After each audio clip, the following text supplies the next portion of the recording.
Eis-nos aqui, Senhor, nesta casa. Cremos que fomos movidos pelo Espírito Santo no interior de nossas almas. E os nossos pés se encaminharam para este lugar. E aqui estamos, ao pé da cruz, sabendo, Senhor, que seremos consolados, confortados, abençoados, curados, levantados. Outros irmãos estão conosco à distância, mas estamos no mesmo sentir, com esta comunicação maravilhosa, esta ligação direta com o Espírito Santo. Envia-nos a tua palavra. Cura, Senhor. Abençoa, liberta. Eleva, Senhor, em nome de Jesus. Amém. Queiram tomar os vossos lugares, irmãos. Nós começamos, irmãos, no domingo passado, uma série com o título Vivendo de Forma Inteligente.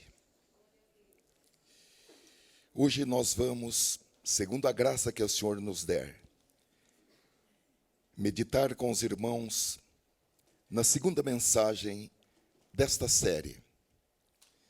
E colocamos como título nesta mensagem de hoje, Conversando com a Alma, um exercício para restaurar a alegria. Conversando com a alma, um exercício para restaurar a alegria. Vamos ler em nossas Bíblias, no livro dos Salmos. Nós vamos ler 2 salmos, o Salmo 42 e o Salmo 43. Salmo 42 e Salmo 43. A palavra do Senhor nos diz assim: assim como o cervo brama pelas correntes das águas, assim suspira a minha alma por ti, ó Deus. A minha alma tem sede de Deus, do Deus vivo. Quando entrarei e me apresentarei ante a face de Deus?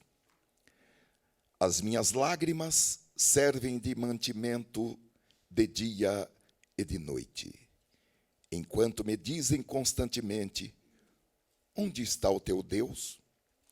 Quando me lembro disto, dentro de mim derramo a minha alma, pois eu havia ido com a multidão. Fui com eles à casa de Deus, com voz de alegria e louvor, com a multidão que festejava. Por que estás abatida, ó minha alma? E por que te perturbas dentro ou em mim? Espera em Deus, pois ainda o louvarei pela salvação da sua face. Ó meu Deus, dentro de mim a minha alma está abatida. Por isso lembro-me de ti desde a terra do Jordão e desde os Hermonitas, desde o pequeno monte. Um abismo chama outro abismo, ao ruído das tuas catadupas, todas as tuas ondas e as tuas vagas têm passado sobre mim. Contudo, o Senhor mandará a sua misericórdia de dia, e de noite a sua canção estará comigo, uma oração ao Deus da minha vida. Direi a Deus, minha rocha: por que te esqueceste de mim? Porque ando lamentando por causa da opressão do inimigo. Com ferida mortal em meus ossos, me afrontam os meus adversários, quando todo dia me dizem: onde está o teu Deus? Por que estás abatida, ó minha alma? E por que te perturbas dentro de mim? Espera em Deus, pois ainda o louvarei, o qual é a salvação da minha face e o meu Deus. Amém. O segundo texto que nós vamos ler é o salmo seguinte, que é o Salmo 43. Alguns acham que este Salmo 42 e o 43 seriam apenas um salmo. Até porque, em algumas Bíblias, ou melhor, em todas, este Salmo 43, ele não tem uma dedicatória como o Salmo 42. Porém, há essa divisão, mas nós vamos ler o Salmo 43. Nós vamos encontrar a repetição de um dos 2 versículos do Salmo 42, no Salmo 43, conforme podemos observar. Versículo 1. Faze-me justiça, ó Deus, e pleiteia a minha causa contra a nação ímpia. Livra-me do homem fraudulento e injusto, pois tu és o Deus da minha fortaleza. Por que me rejeitas? Porque ando lamentando por causa da opressão do inimigo? Envia a tua luz e a tua verdade, para que me guie e me levem ao teu santo monte e aos teus tabernáculos. Então irei ao altar de Deus, a Deus, que é a minha grande alegria, e com harpa te louvarei, ó Deus, Deus meu. Porque estás abatida, ó minha alma, e por que te perturbas dentro de mim? Espera em Deus, pois ainda o louvarei, o qual é a salvação da minha face e Deus meu. Amém? Glória a Deus. Queridos irmãos, eu gostaria de começar esta mensagem com 2 perguntas. A primeira é: crentes podem ficar tristes e deprimidos? A segunda é: o que podemos fazer se nós nos tornarmos tristes e deprimidos como o salmista? Porque eu fiquei pensando, o salmista, na antessala de um consultório psiquiátrico, preenchendo aquele relatório de algumas páginas com perguntas. E alguns dos itens que ele apontou ali representavam sintomas que o salmista estava sentindo.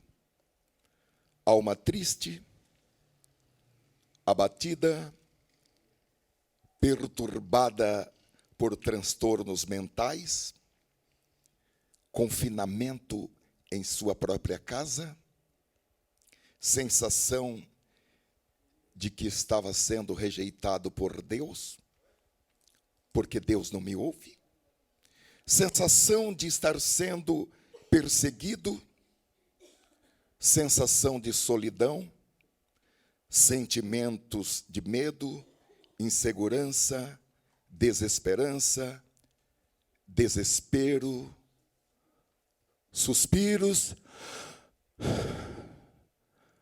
ao invés de uma respiração tranquila, lágrimas de dia e de noite. Ele diz que até mesmo quando ele ia se alimentar, as lágrimas caíam no seu prato de comida, e ele comia aquela comida misturada com lágrimas. Sentimento de culpa, saudosismo dos dias passados, quando ele ia à casa de Deus com a multidão. É aquele sentimento, naquele tempo era diferente. Se eu pudesse voltar no tempo. Algumas frases também do salmista vai nos ajudar a completar um diagnóstico. frases do tipo: a minha alma tem sede do Deus vivo. As minhas lágrimas servem-me de mantimento de dia e de noite. Ó meu Deus, dentro de mim a minha alma está abatida. Direi a Deus, minha rocha: por que te esqueceste de mim? Por que me rejeitas? Porque ando lamentando por causa da opressão do inimigo. Com aqueles primeiros sintomas apontados pelo próprio salmista, e com essas frases, eu penso que mesmo nós, não sendo especialistas, nós já podemos fechar um diagnóstico do problema do salmista,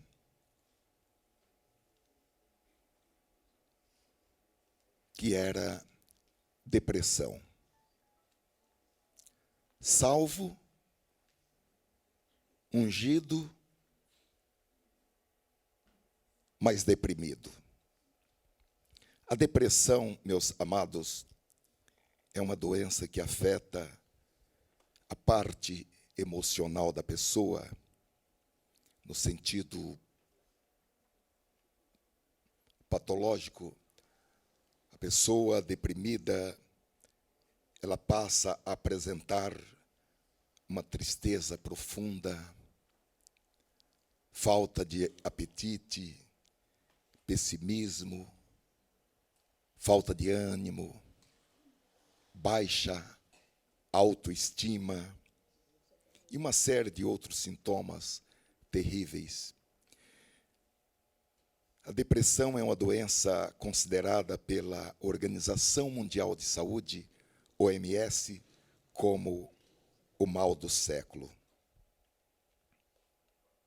A depressão provoca ainda a ausência de prazer em coisas que antes a pessoa fazia bem, agora ela só faz quando é uma profunda e pesada obrigação para ela, algo que antes ela fazia bem e com alegria.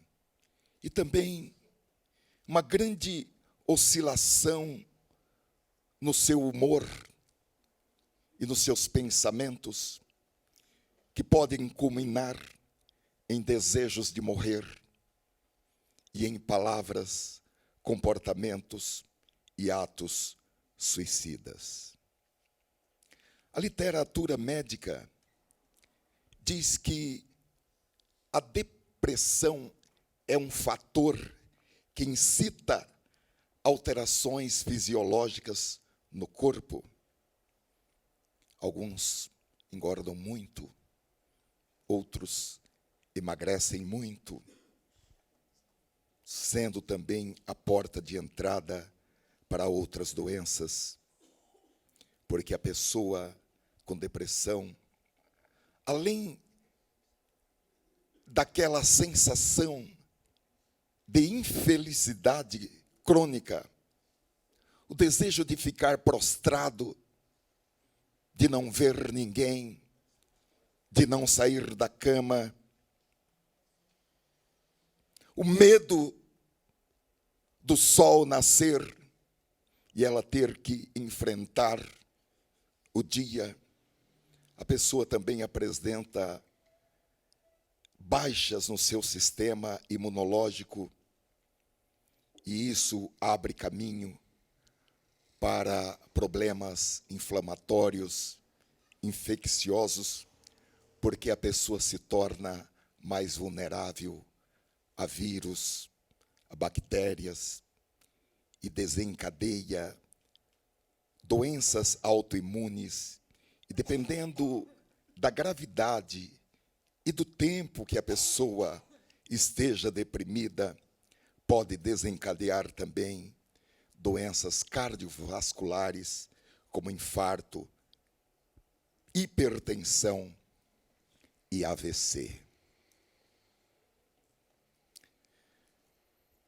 Nós temos duas perguntas.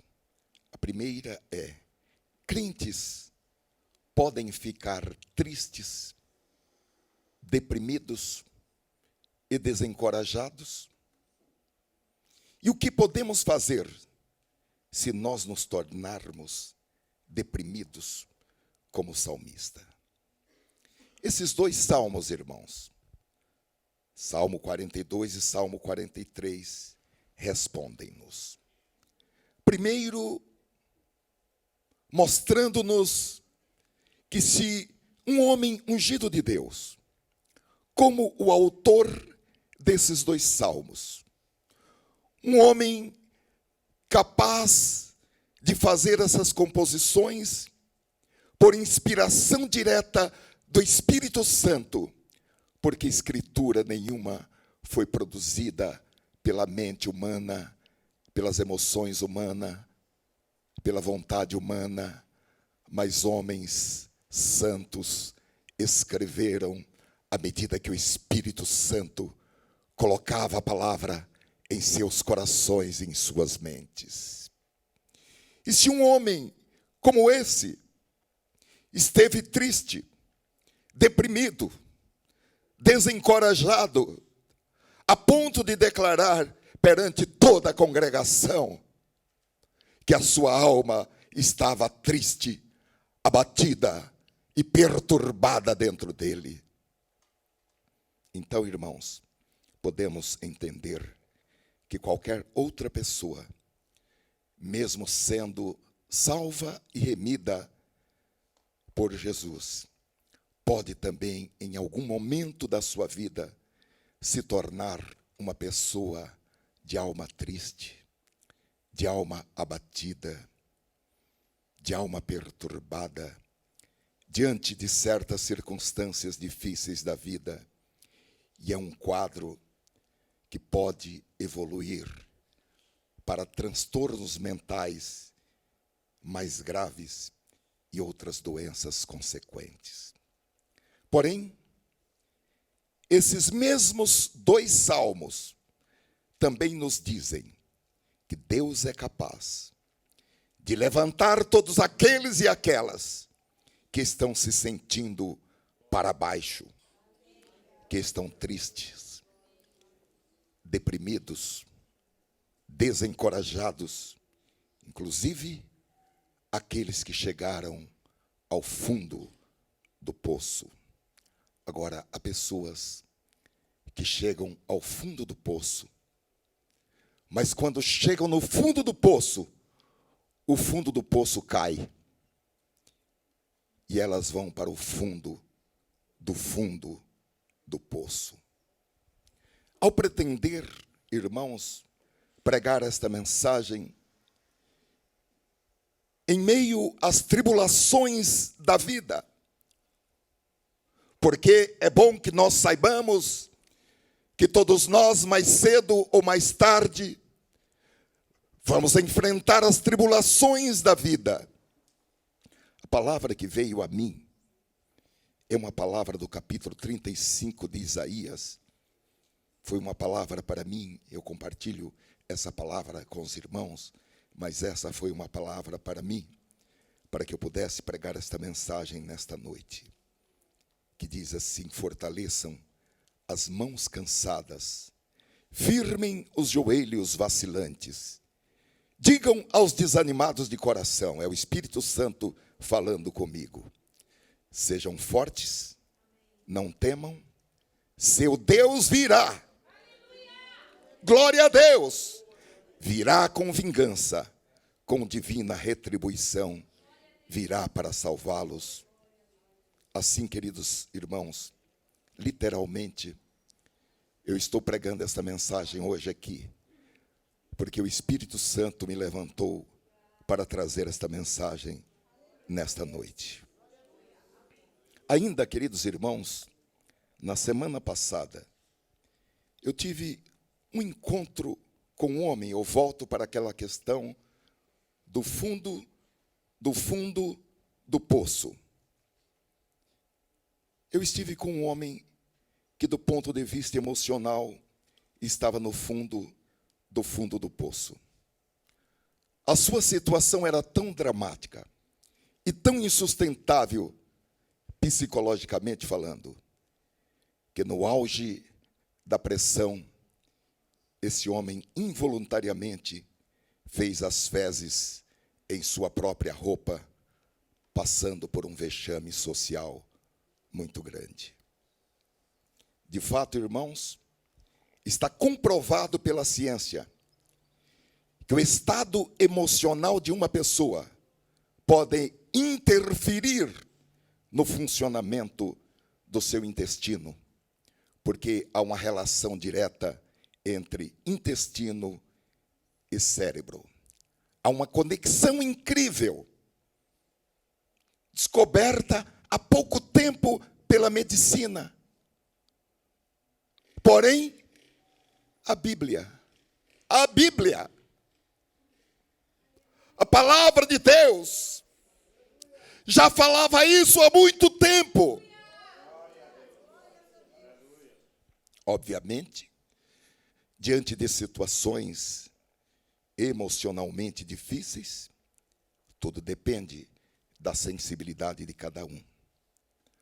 Alguns podem ficar com o intestino preso, outros podem ter o intestino solto, sem que possam controlar. Resta ainda a pergunta: e o que podemos fazer, digamos assim, proativamente, se nós nos tornarmos pessoas deprimidas? Antes, irmãos, vamos ver uma argumentação que às vezes a gente ouve muito, as pessoas pregando nos púlpitos das igrejas e outros conselheiros cristãos também falando. Alguém poderia dizer que se nós somos crentes salvos, se nós temos o Espírito Santo residente em nós, nós não poderíamos ficar deprimidos.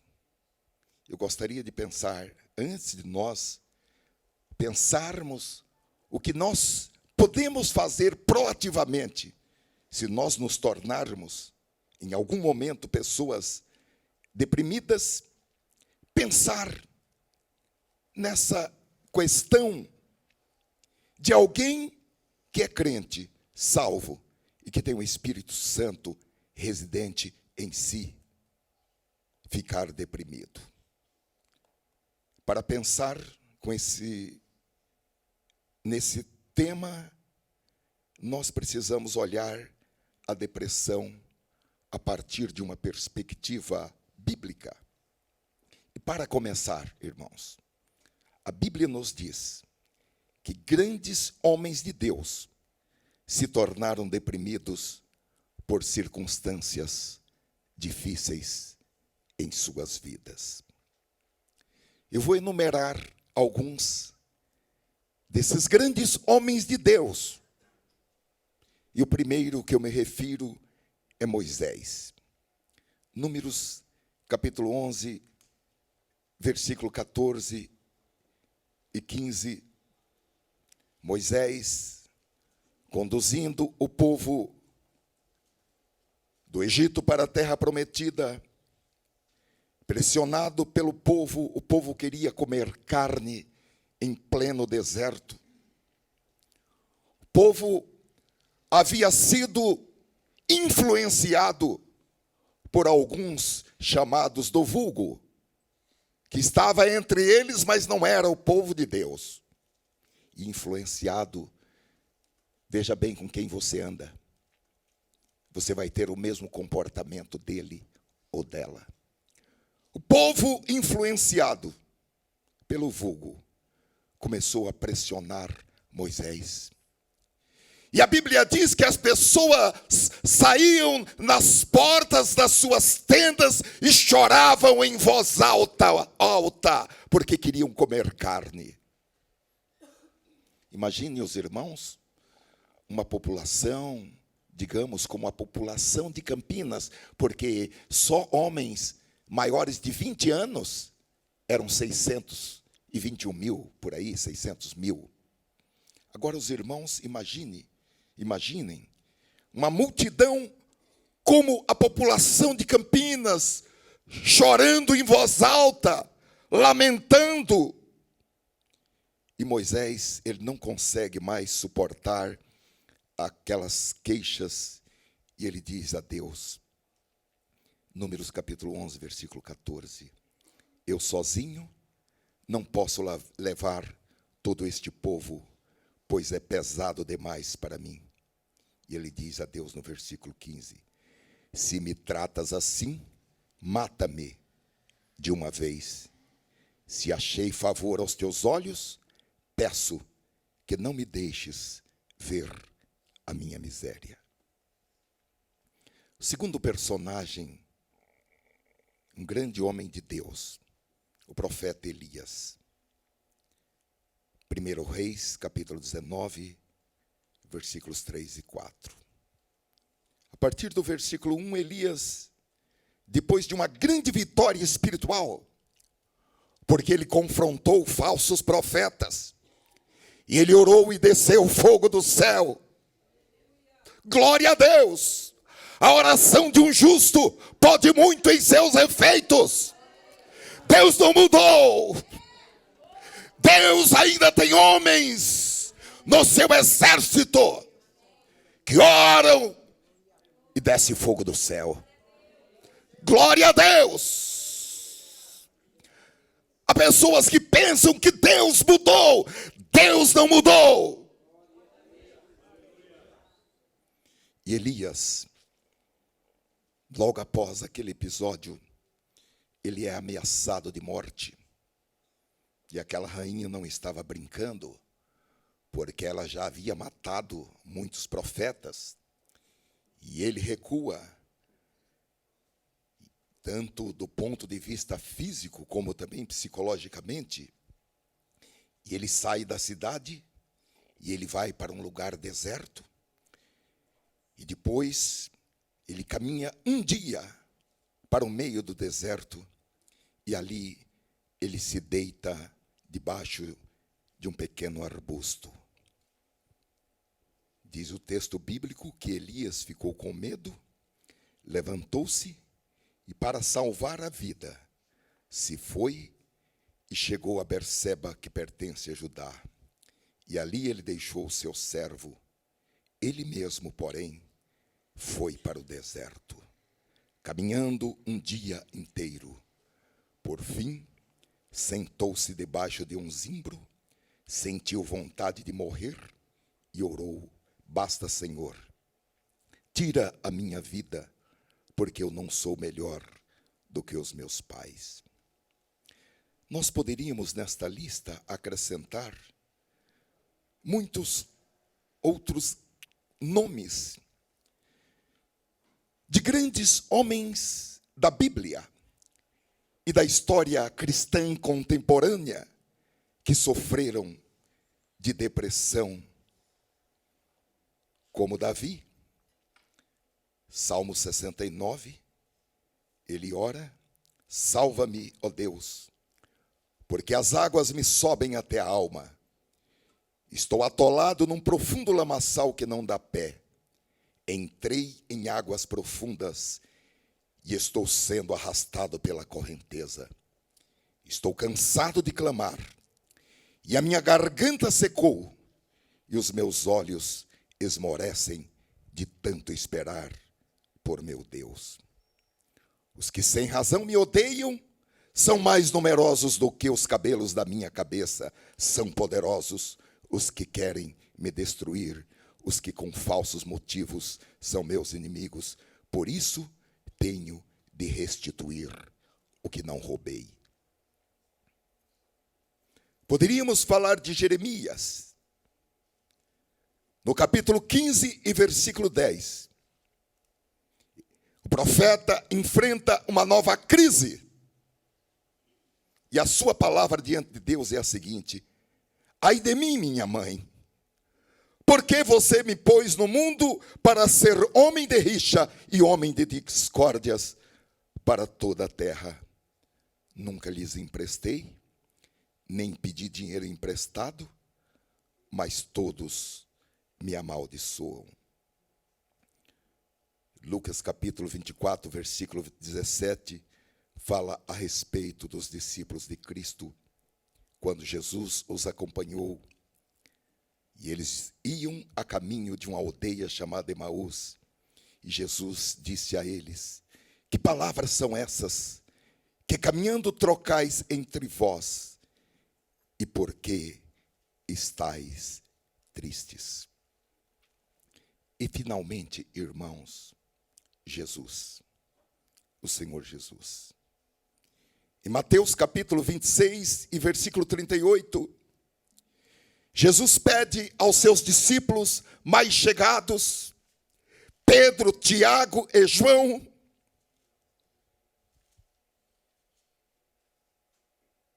que fossem com ele e ficassem com ele naqueles últimos momentos de expectativa. O texto diz o seguinte: então Jesus lhes disse: a minha alma está cheia de tristeza até a morte. Ficai aqui e velai acordados. Velai comigo, ou seja, fiquem acordados comigo. Jesus, como homem, estava dizendo para os seus amigos chegados: não me deixem sozinho, fiquem comigo. Fiquem acordados.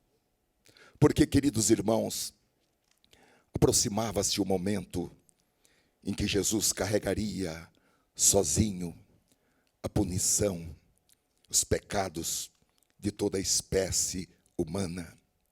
Porque todos os nossos pecados estariam sobre ele, e o próprio Pai viraria o rosto dele. Nos faz lembrar a escritura de Isaías capítulo 63 e versículo 3, que diz: eu sozinho pisei no lagar, e dos povos ninguém houve comigo. Eu os pisei na minha ira, e os esmaguei no meu furor, e o seu sangue salpicou as minhas vestes, e manchei toda a minha vestidura. Essa é uma escritura messiânica, e ao mesmo tempo também escatológica. Queridos irmãos, há momentos em nossas vidas, ou em nossa vida, que é somente você e Deus. Não espere amigo, não espere parente, não espere filho, não espere cônjuge, não espere namorado, não espere irmão de sangue e nem irmão de fé, não espere igreja, espere apenas o amigo Jesus. Agora tem uma coisa: nesses momentos de solidão e de abandono, nesses momentos de rejeição, se você olhar para o lado, você vai contemplar a pessoa maravilhosa de nosso Senhor e Salvador Jesus Cristo. Ele é o único que não te deixa. Ele é o único que não te abandona. Ainda que todos te evitem, ainda que todos te abandonem, o Senhor Jesus estará do seu lado. O Senhor Jesus estará te apoiando. O Senhor Jesus estará estendendo a sua mão direita e dizendo: filho, não tenha medo. Filha, você não está sozinha. eu te ajudo, eu te levanto, eu te curo, eu te abençoo, eu te guardo, eu te protejo, eu te defendo, eu te sustento, eu tiro você do fundo do poço. Não temas, porque eu vou com você até o fim, eu atravesso com você o vale da sombra da morte, eu te dou uma nova oportunidade, eu te abro uma nova porta, eu te abro uma janela do céu. Aleluia. Glória a Deus. Uma vez um pastor, amigo meu, teve um problema. Foi um problema financeiro. E ele acabou vindo para a minha casa. Eu ainda morava em Teodoro Sampaio. E 2 irmãos dele, que também eram pastores, porque o pai dele, o avô, foram pastores, os irmãos são todos pastores. Ele é muito engraçado, ele diz, na minha casa até o cachorro é pastor alemão. 2 irmãos dele me ligaram dizendo, não receba fulano na sua casa. Esta é a realidade nua e crua da vida. Há filhos que são abandonados pelos pais, há pais que são abandonados pelos filhos. Esta é a realidade nua e crua da vida.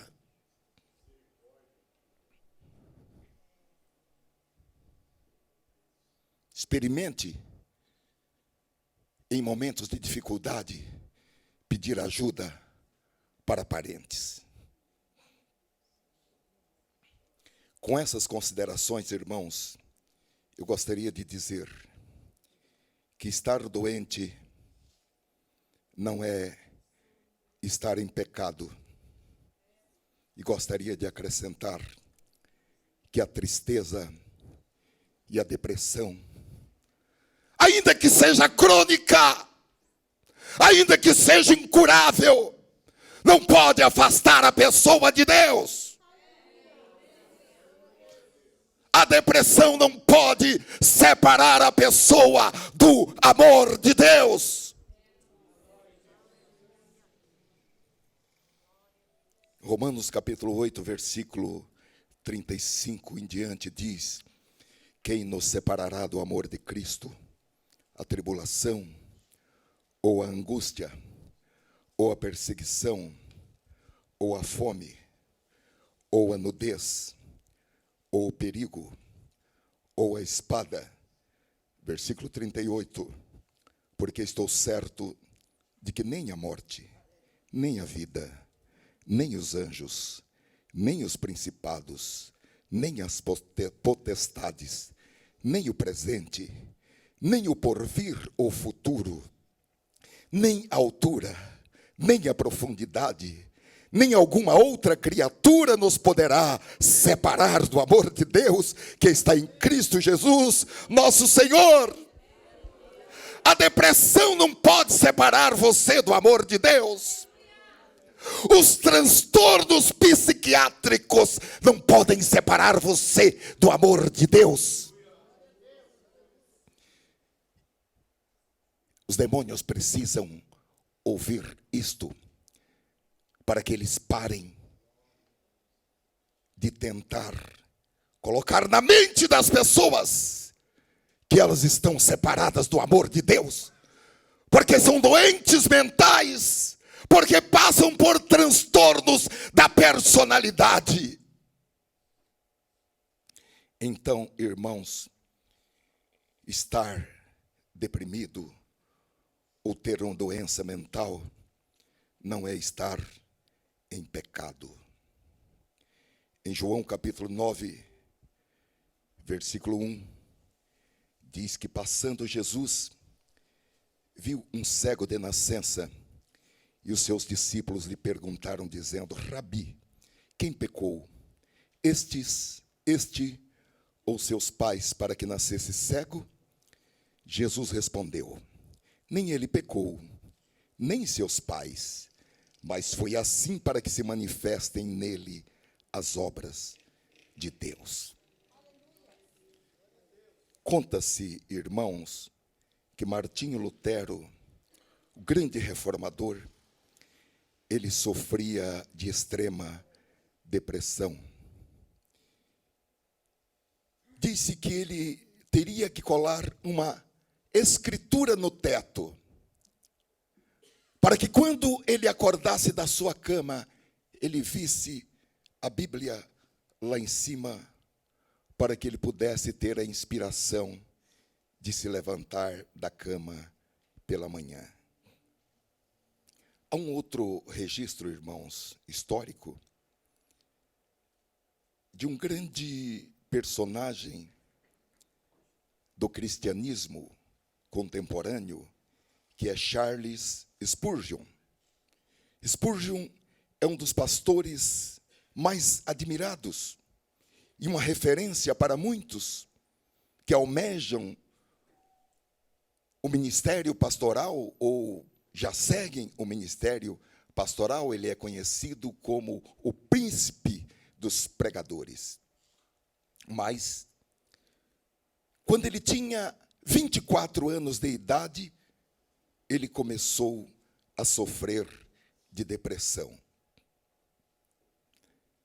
Era o ano de 1858. E Spurgeon, mais tarde, disse: meu ânimo estava tão abatido que eu poderia chorar durante toda uma hora, como uma criança, e ainda assim não saberia por que chorava. Ele batalhou contra uma depressão sem causa por toda a sua vida, até morrer. Ele disse: essa falta de esperança sem forma, indefinida, que a tudo obscurece, não pode ser entendida. Lutar contra esse tipo de depressão é tão difícil quanto lutar contra a névoa. Porém, ele usou uma arma para lutar contra a depressão. Os surtos de depressão que o afastava do púlpito e da igreja. Ele usou a fé. A história diz que ele disse certa vez: de coração, envergonho-me de ter caído nisso, em desânimo, mas estou certo de que não há remédio contra ele, como uma santa fé em Deus. Para ele, o papel da fé era depender de Deus. Uma outra frase dele é a seguinte: o ferrolho que tão misteriosamente tranca a porta da esperança e mantém nosso espírito em melancólica prisão, precisa de uma mão celestial para abri-lo. Queridos irmãos, embora o reino de Deus já esteja entre nós, e todos aqueles que aceitaram a Jesus como seu único e suficiente Salvador, foram tirados do império das trevas e foram transportados para o reino de Deus, o reino da luz, o reino do Filho de Deus.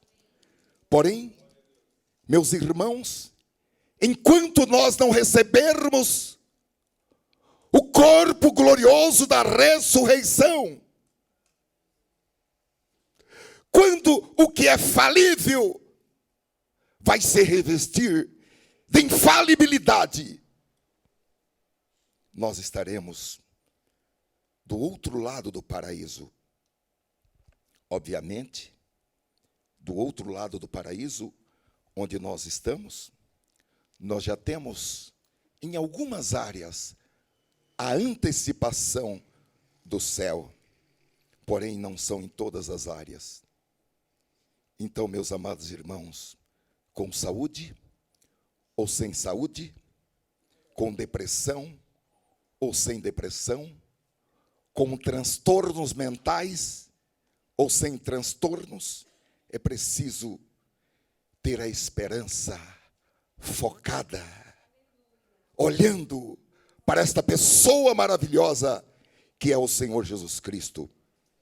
Porque apesar da nossa esperança estar no Senhor, nós estamos sujeitos a experimentar o pesar, as dúvidas espirituais e psicológicas, o sofrimento, a própria frieza espiritual, como o salmista, neste Salmo 42 e no Salmo 43, ele diz: ó Deus, meu Deus, dentro de mim a minha alma está abatida. Ó Deus, a minha alma tem sede de Deus. Quando eu vou conseguir estar diante de Deus? Eu não estou mencionando com esses exemplos, irmãos, que é uma coisa normal o crente viver deprimido. Pelo contrário, nós temos a promessa da vida abundante, nós temos a promessa de recompensas pelo labor na seara do Senhor, por dar um copo de água fria em nome de Jesus ao que tem sede, de ser recompensado quando vestimos o nu, quando visitamos o enfermo, quando visitamos o presidiário. Recompensas. Mas, queridos irmãos, é muito triste saber que existem crentes que, apesar de salvos, ainda vivem a maior parte dos seus dias em um estado de infelicidade, de desconforto, de insatisfação com a vida. Esse estado de perturbação da alma, como é tão bem descrito pelo salmista nesses 2 salmos. Como disse para os irmãos, a depressão não é um pecado em si, ou não ocorre por causa de um pecado, ou de uma ação de demônios, embora a depressão pode se tornar um pecado. A depressão pode ocorrer por causa do pecado. A depressão pode ocorrer por uma ação de demônios. É por isso que é importante obter um diagnóstico médico e espiritual. Porque há casos em que a depressão é uma enfermidade. Jesus pode curar? Pode. Mas o natural, o normal, é cuidar dela com os recursos medicinais. Agora, muitas vezes, um irmão é depressivo e ele é tratado pelos outros irmãos como se ele precisasse apenas de mais fé. Todavia, meus amados irmãos, há casos e casos. Há casos em que o problema não está na carência de um coração quebrantado e contrito. O problema está na psique, afetada pelos efeitos da doença, que acabam por tornar os pensamentos daquela pessoa confusos, causando a impressão de que Deus está ausente daquela vida, quando na verdade Deus sempre esteve ali, junto com aquele querido irmão aflito. Eu estou pregando aqui, estou me lembrando da minha mãe. Minha mãe ficou 4 anos acamada, ela teve Alzheimer, mas ela nunca reclamou por estar acamada. A única coisa que ela falava era: Jesus é bom. Jesus é bom. 4 anos acamada, Jesus é bom.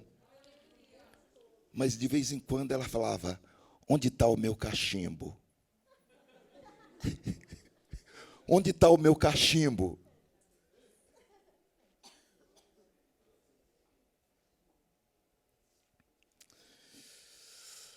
Agora, queridos irmãos, eu acredito que todos nós concordamos que um crente deprimido, ele é um péssimo exemplo para o Evangelho. Ele é um péssimo exemplo como a carta escrita por dentro e por fora, lida e relida por todos os homens.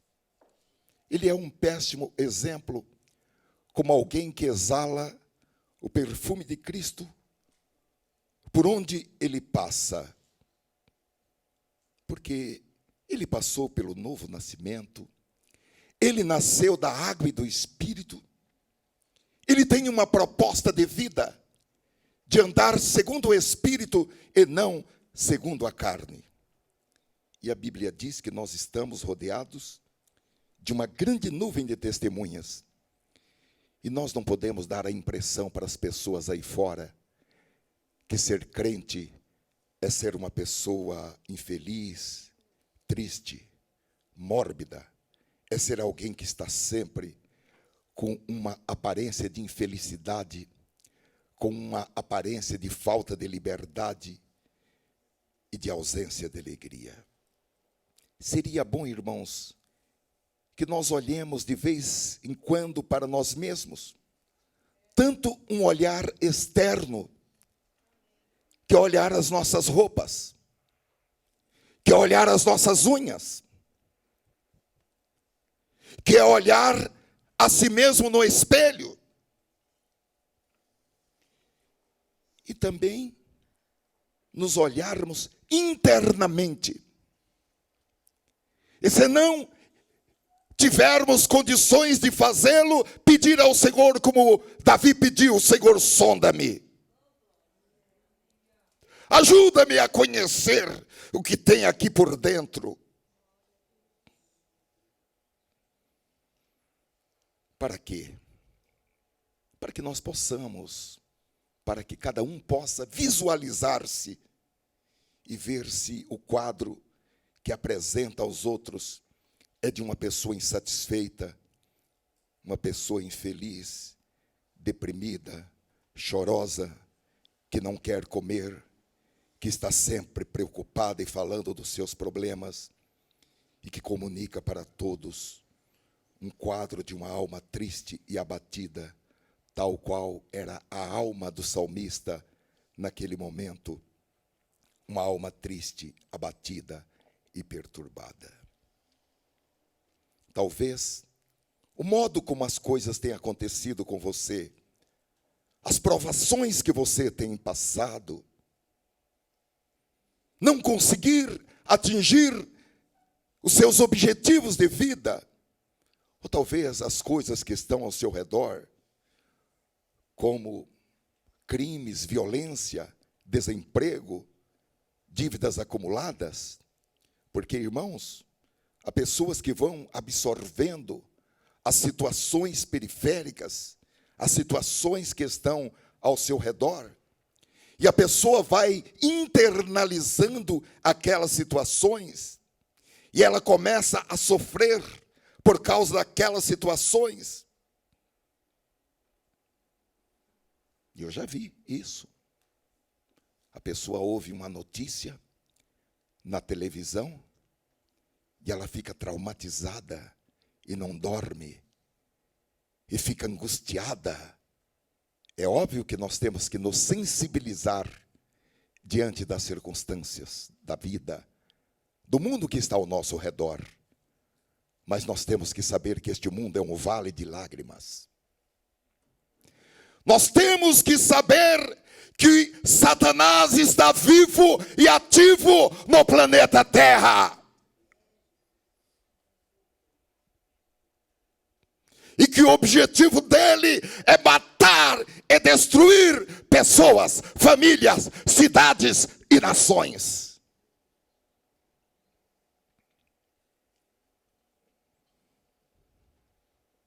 Mas nós precisamos, irmãos, conhecer a nós mesmos. Se há alguém que nós precisamos conhecer e precisamos entender, é a nós mesmos. E eu creio que aqui é um ponto muito importante. Será que nós nos conhecemos a nós mesmos? Será que quando nós analisamos o nosso ser, espírito, alma e corpo, nós detectamos quais são as áreas específicas de perigo para nós, no espírito, na alma e no corpo? Será que nós sabemos onde é que nós somos mais vulneráveis? A Bíblia, irmãos, recomenda que nós sejamos cuidadosos, tanto com respeito aos nossos pontos fortes, para que nós não caiamos na tentação do orgulho, como também em relação aos nossos pontos fracos, às nossas fraquezas. Por exemplo, a Bíblia fala de Moisés, que era o homem mais manso sobre a terra.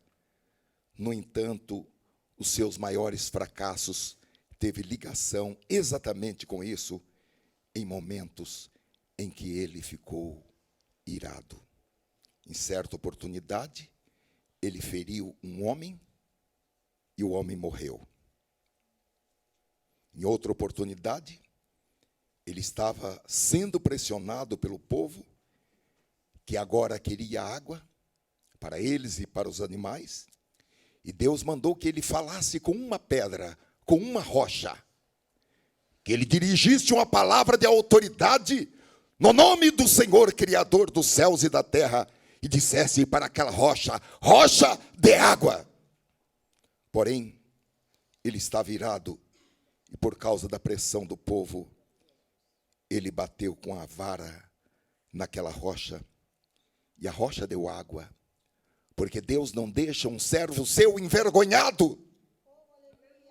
Porém, irmãos, por causa daquele momento de ira, Moisés não pôde entrar na terra prometida. Nós precisamos conhecer, irmãos, quais são as nossas condições físicas, emocionais e espirituais que podem nos levar à depressão, que podem nos levar a transtornos psíquicos, a uma alma abatida e perturbada, como descreve o salmista. Agora, não se pode isolar as condições físicas, que incluem a bioquímica do nosso organismo, das condições emocionais e espirituais, porque nós somos espírito, alma e corpo. É óbvio que você não vai procurar um médico para tratar uma questão espiritual, mas se você tem uma questão física ligada à sua bioquímica, você tem que procurar a medicina. E há muitos casos de depressão, irmãos, que a causa primária do problema, ela é física. Cansaço físico, estresse, desequilíbrios hormonais, alterações químicas no cérebro e qualquer outro tipo de doença.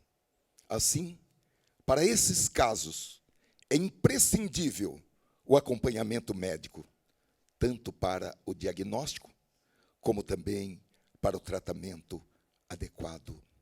E principalmente, para que a pessoa não caia no laço do diabo. Porque o diabo sempre está querendo provar que é Deus que está trazendo aquele mal para a pessoa. Há uma palavra de Jesus em João capítulo 3 e versículo 12, que define bem isso. Ele disse: se vos falei de coisas terrestres e não crestes, como crereis se vos falar das espirituais? A ciência já comprovou, irmãos, que cuidar do corpo reflete na saúde mental de uma forma positiva. E a Bíblia recomenda que nós tenhamos um profundo respeito com o nosso corpo e que tenhamos também um amor a nós mesmos. E isso implica em que nós descubramos alguma coisa que não está funcionando como deveria funcionar. 1 Coríntios capítulo 6, versículo 19, diz: ou não sabeis que o vosso corpo é o templo do Espírito Santo, que habita em vós, proveniente de Deus, e que não sois de vós mesmos, porque fostes comprados por bom preço? Glorificai, pois, a Deus no vosso corpo e no vosso espírito, os quais pertencem a Deus. Eu vou apenas mencionar, e podemos nos ocupar disso em outra oportunidade. A depressão poderia ser causada por se estar fora da vontade de Deus. Letra C. A depressão pode ser também um ataque satânico, porque Satanás, ele usa a sua força para empurrar as pessoas para baixo, para oprimir as pessoas, para deprimir as pessoas, para espremer as pessoas, colocando-as em um beco sem saída. A esse respeito, o Senhor Jesus disse em João capítulo 10, versículo 10, o ladrão não vem senão para roubar, matar e destruir. Eu vim para que tenham vida, e vida em abundância, ou a tenham em abundância. O trabalho de Satanás é empurrar as pessoas para baixo, para que as pessoas se sintam deprimidas, um zero à esquerda. Agora, a tarefa de Deus é levantar os caídos, é tirá-los da depressão, da opressão, do fundo do poço e até mesmo da tentação. E eu já vou encerrando dizendo: Deus pode tirar você da depressão. Deus pode apresentar uma saída para uma situação insolúvel. O exemplo é aqueles irmãos hebreus que estavam diante do Mar Vermelho.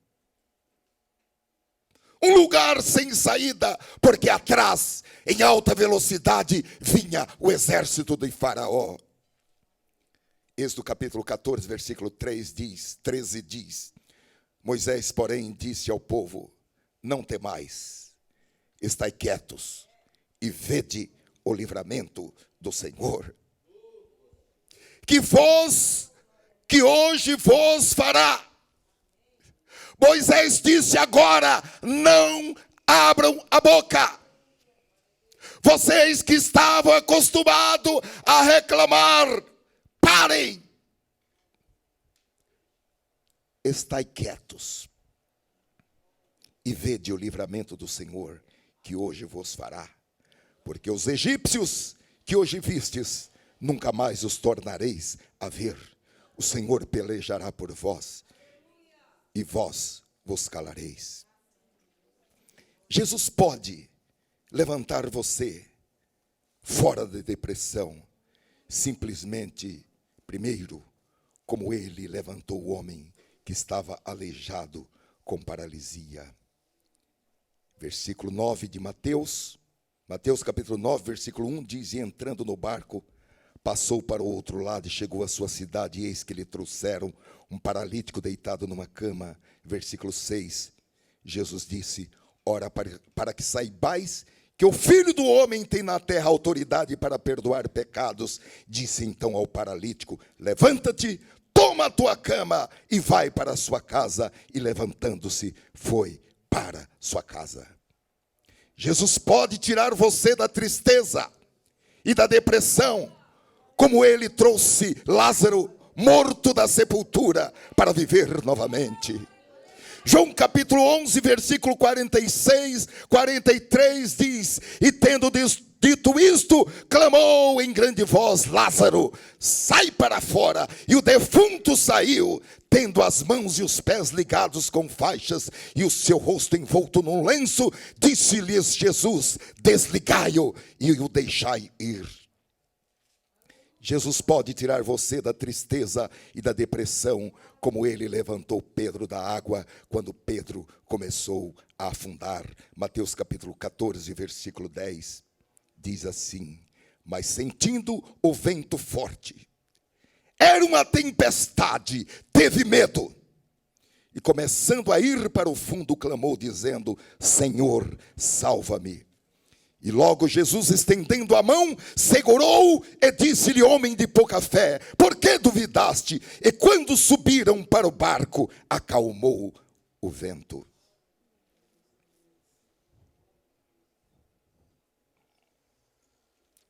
Eu posso ouvir o Senhor Jesus falando nesta noite: você não sabe que eu disse que iria tomar conta de você? Eu não te falei aquele dia que eu cuidaria de você? Eu não te falei que eu te daria pão, que eu te daria água, que eu te daria roupa? Eu não falei que cuidaria de você, cuidaria dos seus filhos? Isaías capítulo 43, versículo 1. Mas agora assim diz o Senhor que te criou, ó Jacó, e que te formou, ó Israel, não temas. Ou seja, não tenha medo, porque eu te remi, eu te comprei, chamei-te pelo teu nome, tu és meu. Quando passares pelas águas, estarei contigo, e quando pelos rios, eles não te submergirão. Quando passares pelo fogo, não te queimarás, nem a chama arderá em ti. Ele já fez isso com muitas pessoas. Ele transformou a tristeza do filho pródigo em alegria. Ele já levantou outros do desespero. O salmista no Salmo 40, versículo 2, eu me identifico muito com esse versículo, porque eu também sou um homem que estive num lago horrível, num charco de lodo. E o Senhor diz, o salmista diz aqui, que o Senhor o tirou de um lago horrível, de um charco de lodo. E ele continua: pôs os meus pés sobre uma rocha, firmou os meus passos e pôs um novo cântico na minha boca, um hino ao nosso Deus. Muitos verão e temerão e confiarão no Senhor. Eu já contei para os irmãos que nos anos de 1990, mais precisamente, no próprio 1990, eu me afundei em dívidas. Foram mais de 200 cheques sem fundos, meus cheques que eu emiti, que foram devolvidos. A inflação naquela época era 70% ao mês. Eu estava afundado em dívidas, e o Senhor me tirou de um lago horrível, de um charco de lodo. Colocou os meus pés sobre uma rocha, firmou os meus passos e pôs um novo cântico na minha boca, um hino ao nosso Deus. Muitos ouvirão e temerão e confiarão no Senhor. Não tenha medo! Glória a Deus! Levante a sua cabeça! Não fique deitado na cama, não fique escondido, vá em frente! O Senhor está com você. É Ele que vai à sua frente. É Ele quem abre os caminhos. Não tenha medo.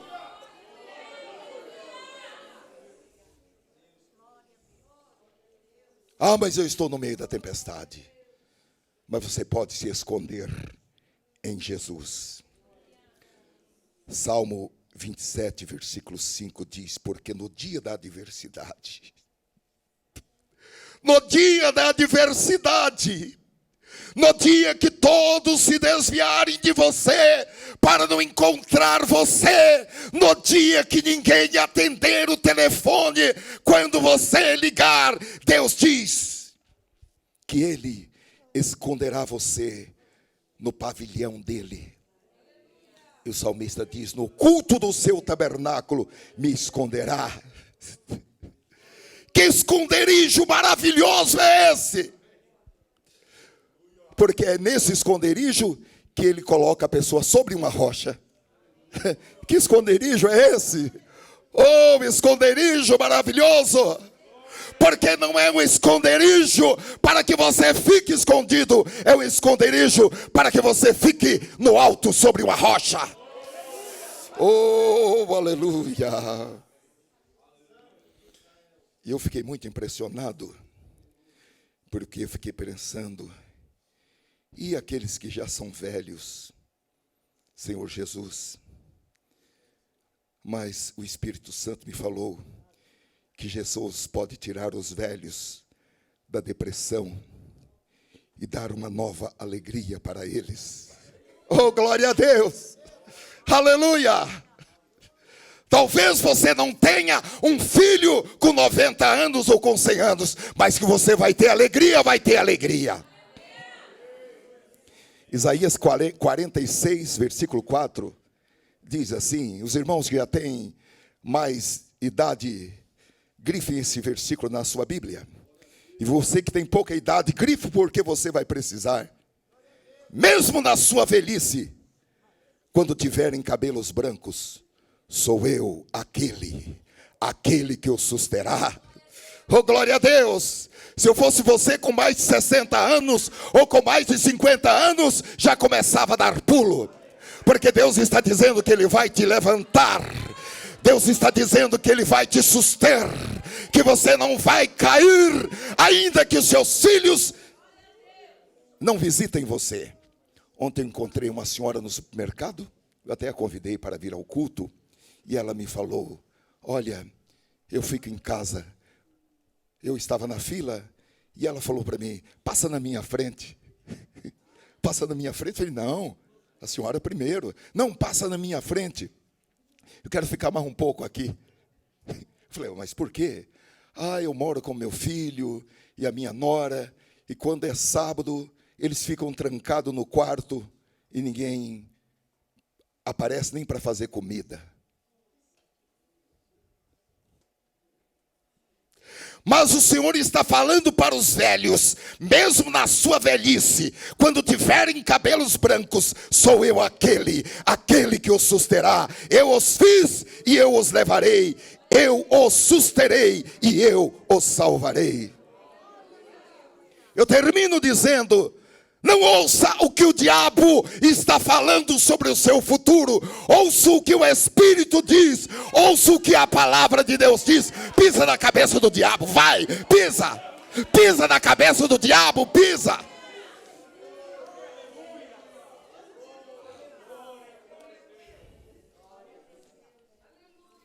Jesus falou: não se turbe o vosso coração. Credes em Deus, credes também em mim.